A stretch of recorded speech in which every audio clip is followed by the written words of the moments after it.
नमस्कार, मैं जयपाल सिंह स्वागत करता हूं आप सभी का आपके अपने यूट्यूब चैनल पर। सबसे पहले तो मैं माफ़ी चाहूँगा आप सभी से कि पिछले 5 महीने से एक बार भी ना तो मैंने यूट्यूब पर कोई वीडियो अपलोड किया है, ना ही किसी प्रकार का कोई लाइव सेशन रहा है। आपके बहुत सारे कमेंट मुझ तक पहुँच रहे थे, आप तैयारी के बारे में बहुत कुछ जानना चाहते थे, तो उसी में से मैंने एक टॉपिक का आज के लिए सेलेक्ट किया है। जैसा कि आप पूछते थे कि सर बेस्ट बुक कौन सी है किसी भी एग्ज़ाम के लिए, जैसे अभी एलडीसी की हो गई या फिर पटवार की भर्ती आने वाली है या फिर वर्तमान में चल रही पशु परिसर वाली भर्ती है, इन सब के बारे में आप पूछ रहे थे कि सर बेस्ट बुक कौन सी होगी, कौन सी बुक हमें परचेज करनी चाहिए। तो मैंने सोचा कि अलग अलग एग्ज़ाम के लिए किसी एक बुक को प्रेफर करना या फिर एक बुक को सजेस्ट करना, उसकी बजाय मैं आपको ये बताऊं कि एक बेस्ट बुक कौन सी हो सकती है या फिर एक बेस्ट बुक की क्वालिटीज़ क्या क्या होती है, उन पर आज हम डिस्कस करने वाले हैं। सबसे पहली अगर क्वालिटीज़ की बात अपन करें कि किसी बुक में सबसे पहली क्वालिटीज़ क्या होनी चाहिए, तो मेरे अकॉर्डिंग कोई बुक के अंदर सबसे ज़्यादा जो है वो क्वालिटीज़ मायने रखती है कि उसके अंदर फैक्टों की संख्या ज़्यादा ना हो, कोई भी इन्फॉर्मेशन उसके पास में ज़्यादा ना हो, ऐसी बुक हमको सेलेक्ट करनी चाहिए। आप कहेंगे ऐसे कैसे? क्योंकि कई बार क्या होता है कि बुक लिखने वाले या फिर मैं कहूँ कि गाइड लिखने वाले सब कुछ लिख देते हैं, वो अपने ज्ञान के अनुसार या फिर ये बताने के लिए कि हमारी बुक के अंदर, हमारी गाइड के अंदर और दूसरी बुक की तुलना में ज़्यादा कंटेंट है। इस चक्कर में वो क्या करते हैं कि बहुत सारे फैक्ट लिख देते हैं, ऐसे फैक्ट जिनका एग्ज़ाम से कोई भी रिलेवेंट होता नहीं है, ना तो एग्ज़ाम में कभी पूछे गए हैं ना ही पूछे जाएंगे। जैसे कि मैं एक एग्जांपल देता हूं कि राजस्थान हिस्ट्री के अंदर जब अपन राजवंश पढ़ते हैं तो बहुत सारे राजवंश ऐसे होते हैं जिनके अपने को क्रम याद नहीं रखने होते हैं।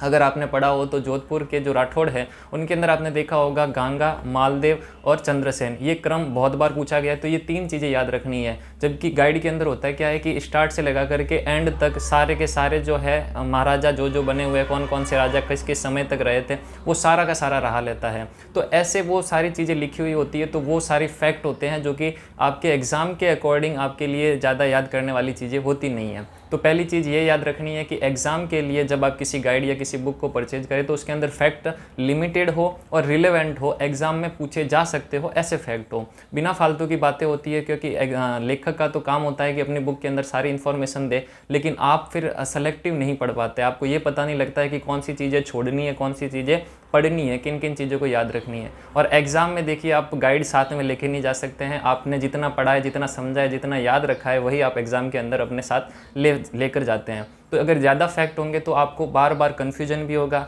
याद रखने में भी कन्फ्यूजन होंगे। और कुछ ऐसे ज़रूर फैक्ट होते हैं, कुछ ईयर ऐसे होते हैं, युद्धों के साल ऐसे होते हैं, राजवंशों का क्रम ऐसा होता है, तो वो आपको याद रखना ही पड़ता है। लेकिन अननेसेसरी फैक्ट होते हैं, उनसे बचने की कोशिश की जाए तो आप ज़्यादा इफ़ेक्टिव तरीके से अपने स्टडी को प्रिपेयर कर पाएंगे, एग्ज़ाम में उस एग्ज़ाम को अच्छे से आप हैंडल कर पाएंगे। तो पहली चीज़ होगी कम फैक्ट होने चाहिए। दूसरी चीज़ ये होती है कि किसी भी बुक या गाइड के अंदर प्रीवियस ईयर क्वेश्चन का समावेश होना बहुत ज़्यादा ज़रूरी है। ऐसे क्वेश्चन जो चाहे आरपीएससी हो चाहे अधीनस्थ बोर्ड हो, बार बार रिपीट करते हैं, प्रीवियस ईयर क्वेश्चन में बहुत बार आ रखे हैं, उन फैक्टों को, उन इन्फॉर्मेशन को, उन क्वेश्चन को गाइड के अंदर समाहित किया हुआ हो तो वो गाइड आपके लिए बेस्ट हो सकती है। ताकि जब भी आप पढ़े और प्रीवियस ईयर क्वेश्चन मिला है तो आपको ये लगे कि हाँ, मैंने जो पढ़ा है वो उस बुक के अंदर से एग्जाम में पूछा गया है, या फिर अगर क्वेश्चन रिपीट हो जाते हैं तो आपके वो क्वेश्चन गलत ना हो। तो दूसरी चीज़ है प्रीवियस ईयर क्वेश्चन की समावेश होना जरूरी है किसी भी गाइड के अंदर, तो वो गाइड आपके लिए द बेस्ट साबित हो सकती है। प्रीवियस ईयर क्वेश्चन के लिए हमारे ऐप जयपाल सिंह देवड़ा पर भी हमने टेस्ट सीरीज चला रखी है नाम मात्र के शुल्क पर, तो आप उसे भी ज्वाइन कर सकते हैं। तो ये 2 फैक्ट हो गए। तीसरा, किसी भी गाइड के अंदर एग्ज़ाम में आने वाले पेपर का 60 to 70% कवर हो जाना चाहिए। मैं नहीं कहता कि 90%, 99% आपकी गाइड से आए, और अगर आ भी जाता है तो आपको 90% याद रहता नहीं है। गाइड की जो मोटाई होती है लगभग इतनी होती है, आप किसी भी एग्ज़ाम के लिए एक गाइड उठाकर देख लीजिए। तो अब जब आप वो गाइड या बुक पढ़ते हैं तो इतनी बड़ी बुक आप पढ़ते हैं तो सारी की सारी याद नहीं रख पाते हैं। लेखक का लिखना स्वाभाविक है क्योंकि वो लिखेंगे ही ताकि जब एग्ज़ाम के बाद वो बता सके कि 90% हमारी बुक से आया है, हमारे कंटेंट से आया है। और कुछ ऐसी बातें भी लिखते हैं जो किसी कोचिंग के नोट्स में नहीं होती, या फिर मार्केट के अंदर जो बहुत सारी किताबें चलती हुई होती हैं उनमें जानकारी नहीं होती, तो वो नई जानकारी देने के चक्कर में बहुत सारी चीज़ें ऐड करते हैं तो उसकी मोटाई बढ़ जाती है। लेकिन आपको ये याद रखना है कि आप जो भी गाइड पढ़ रहे हैं, प्रीवियस ईयर क्वेश्चन उसके अंदर हो, फैक्ट कम हो, इसके साथ में 60 to 70% एग्जाम के अंदर आपको वहाँ से क्वेश्चन मिल जाए। सिलेक्शन लेने के लिए 60 to 70% ही जानकारी आपको ज़रूरी होती है। बाकी चीज़ें तो आप जो पढ़ते हैं, जो अंडरस्टैंडिंग आपने बिल्ड की है उसके अकॉर्डिंग आप एग्ज़ाम में सॉल्व करते जाते हैं क्वेश्चन। तो 60-70% यदि जानकारी आपके बुक या गाइड या कंटेंट नोट्स जो भी आप पढ़ रहे हो उसमें से आ जाती है तो वो मोर देन सफिशिएंट होती है। उसके बाद में बात करते हैं कि क्या और क्वालिटीज़ हो सकती है किसी बुक या गाइड या कंटेंट के बारे में। तो उसके अंदर अंडरस्टैंडिंग बहुत अच्छे से आपकी हो जाए। कैसे, कई बार होता है कि गाइड व्यवस्थित तरीके से नहीं लिखी जाती, जानकारी ही जानकारी यानी फैक्ट ही फैक्ट, इन्फॉर्मेशन ही इन्फॉर्मेशन दे रखी होती है कि ये इस साल में ये हुआ, इस साल में ये हुआ, इसके बाद ये हुआ, तो आपको समझ ही नहीं आता है कि आप पढ़ क्या रहे हैं, ना तो याद रख पाते हैं ना समझ पाते हैं। तो ऐसी चीज़ें अगर किसी गाइड के अंदर दे रखी है जिसके अंदर आपकी अंडरस्टैंडिंग नहीं बन रही है, फॉर एग्जाम्पल आप अगर 1857 की क्रांति पढ़ रहे हैं तो आपको ये भी पता होना चाहिए कि क्रांति के कारण क्या थे। भले आप एक सिविल का एग्ज़ाम नहीं दे रहे हैं, एमसीक्यूज आपको सॉल्व करना है, लेकिन कम से कम आपकी अंडरस्टैंडिंग इतनी हो कि आपको ये पता रहे कि ये क्रांति हुई क्यों, क्रांति के क्या कारण थे, क्रांति के परिणाम क्या थे, क्रांति कैसे आगे बढ़ी, वो सारी चीज़ें आपके उस गाइड या बुक कंटेंट के अंदर होनी चाहिए। या फिर आप किसी टीचर से पढ़ रहे हैं तो टीचर आपको समझा देता है, लेकिन जब आप बुक से पढ़ते हैं तो फिर वो अंडरस्टैंडिंग वहाँ पर अगर बुक के अंदर नहीं है तो केवल और केवल फैक्ट और फैक्ट बच जाते हैं, और फिर आप जो है वो रटना स्टार्ट कर देते हैं कि 1857 की क्रांति में इतनी सैनिक छावनियाँ थी, ये बटालियन कहाँ पे लगी हुई थी, केवल फिर फैक्ट बच जाते हैं, रट लेते हैं।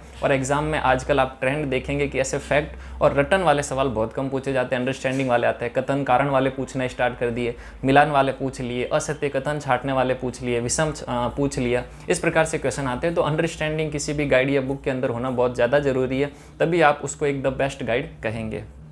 तो ये कुछ क्वालिटीज़ है। उसके बाद में गाइड की भाषा आसान होनी चाहिए, सरल भाषा होनी चाहिए और व्यवस्थित क्रम से एक तारतम्यता बने हुए दो टॉपिक के बीच में हो, ऐसी गाइड होनी चाहिए। क्योंकि आप पढ़ लोगे, आप पढ़ने को इतनी बड़ी गाइड आप जब लेके आते हैं, अगर उसकी भाषा सरल सहज नहीं है, उसके अंदर फैक्ट ज़्यादा है, या जो मैंने क्वालिटीज़ बताई वो क्वालिटीज़ नहीं है, तो आप ये देखते हैं अक्सर कि इतनी बड़ी गाइड में से आप स्टार्टिंग के 50 पेज और अंत के 50 पेज पढ़ करके उसको छोड़ देते हैं, चाहे किसी भी सब्जेक्ट की गाइड या बुक क्यों ना। या फिर मैं ऐसे कहूँ कि उस बुक का कंटेंट इस प्रकार का नहीं है कि आप उसको बार बार पढ़ पाए, या फिर वो इंटरेस्ट आप क्रिएट कर पाए उस बुक को पढ़ने के लिए। तो ये बुक की भी गलती होती है। और कई बार अपन क्या करते हैं कि एक अच्छी बुक मिलने के बावजूद भी अपनी कुछ कमियाँ रह जाती है। मैं आपको बताता हूँ कि क्या कमियां रहती हैं।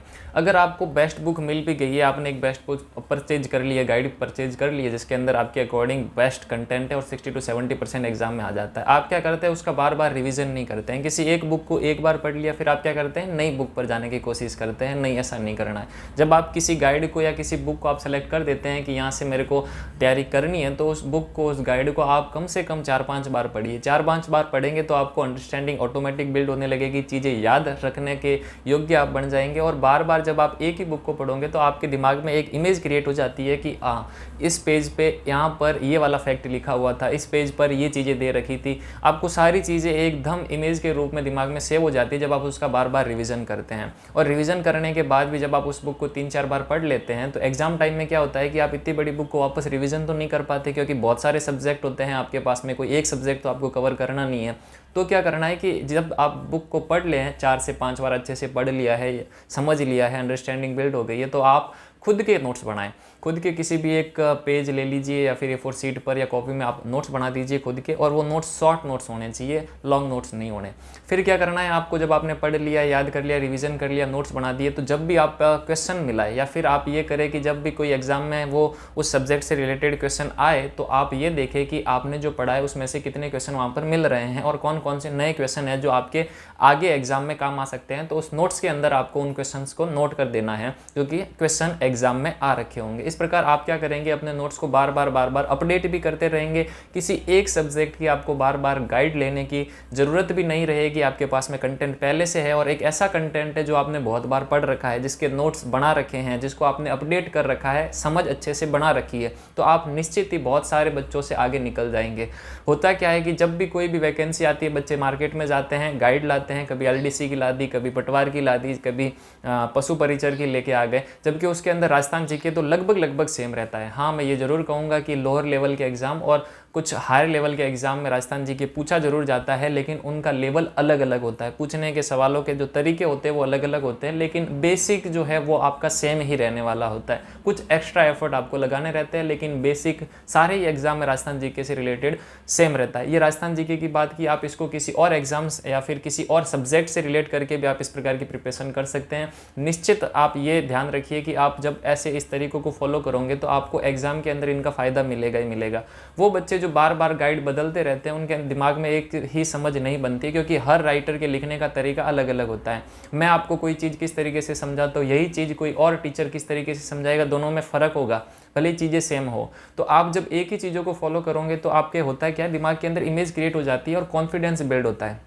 एग्ज़ाम में जब आप प्रिपरेशन अच्छे से कर लेते हो और आपको कॉन्फिडेंस बिल्ड हो गया है तो निश्चिंत ही आप उस एग्ज़ाम के अंदर अच्छा करेंगे। नहीं तो कितना भी पढ़ने के बाद में आपको ये लगता है कि चीज़ें व्यवस्थित नहीं है, सारे सब्जेक्ट में आप तारतम्यता नहीं मिला पा रहे हैं, अच्छे से आप रिवीजन नहीं कर पा रहे हैं, तो फिर आप एग्ज़ाम में इसका देखते हैं कि कन्फ्यूजन होने लगता है, 2-2 ऑप्शन सही लगने लगते हैं, 3-3 ऑप्शन सही लगने लगते हैं। आपको ये तो पता होता है कि मैंने ये चीज़, ये क्वेश्चन का आंसर पढ़ा तो था अपनी गाइड या बुक के अंदर, लेकिन अभी याद नहीं आ पा रहा है। ये सारी की सारी चीज़ें दिक्कतें तब होती है जब आप रिवीजन नहीं कर पाते हैं और अंडरस्टैंडिंग नहीं बना पाते हैं। इसलिए सारी चीज़ों को आप फॉलो कीजिए। मैं कोशिश करूंगा कि आपसे निश्चित समय पर आपसे रूबरू हो पाऊँ, चाहे लाइव सेशन हो चाहे रिकॉर्डेड सेशन हो, क्योंकि अब स्कूल में ज्वाइनिंग है तो फिर वहाँ पर भी जाना पड़ता है। तो सुबह शाम टाइम निकाल के मैं ज़रूर आपके क्वेश्चंस का भी जो है वो सॉल्व करने की कोशिश करूँगा। और भी आपके जो डाउट हो आप वीडियो के कमेंट सेक्शन में ज़रूर लिखिएगा, मैं कोशिश करूँगा उनके एक प्रॉपर रिप्लाई क्या हो सकते हैं वो मैं दूंगा। और आप किस क्वेश्चन को नेक्स्ट वीडियो के थ्रू आप सॉल्व करना चाहते हैं तो वो भी आप बताइए अपनी समस्या। और यहाँ पर मैं टेलीग्राम चैनल की लिंक छोड़ दूंगा, जहाँ से आप टेलीग्राम चैनल ज्वाइन जरूर कीजिएगा। वहाँ पर मैं अपडेट देता रहता हूँ, कौन कौन सी नई वैकेंसियाँ है, क्या चीज़ें हैं, ये सारी चीज़ें अगर आप अपडेट रहना चाहते हैं तो टेलीग्राम चैनल को भी ज़रूर ज्वाइन कीजिए। मिलते हैं नेक्स्ट वीडियो में, तब तक के लिए आप सभी का धन्यवाद।